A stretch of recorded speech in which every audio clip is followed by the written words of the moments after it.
হে মুসা, তুমি বলে দিও ওই মহিলার ভাগ্যে কোনো সন্তান সন্ততি দান করা হয়নি, তাই মহিলাটি এত বছর পরেও মা হতে পারেনি। কন্যা বা পুত্র সন্তান আল্লাহ তাআলার পক্ষ থেকেই দেওয়া হয়, আল্লাহ যাকে দান করে সেই পেয়ে থাকে। অতঃপর মুসা আলাইসাল্লাম এই প্রশ্নের উত্তর শুনে বাড়ির দিকে রওনা হলো। বাড়ি আসার পথে হজরত মুসা আলাইসাল্লাম সেই মহিলাটির কথা মনে করলো, তাই বাড়িতে না গিয়ে সোজা সেই মহিলাটির বাড়িতে গেল।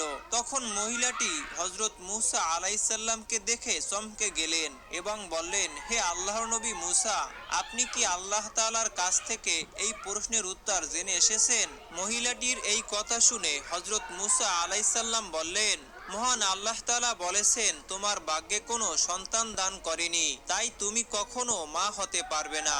এই কথা শোনার পরে মহিলাটির চোখ অশ্রু জলে ভরে গেল এবং জোরে জোরে কান্না করতে লাগলো। অতঃপর হজরত মুসা আলাইসাল্লাম সেখান থেকে চলে আসলেন। এই ঘটনার কিছুদিন পরে একজন আল্লাহওয়ালা এবং বুজুর্গ ফকির ওই মহিলাদের বাড়িতে গেল এবং বাড়িতে গিয়ে বলল,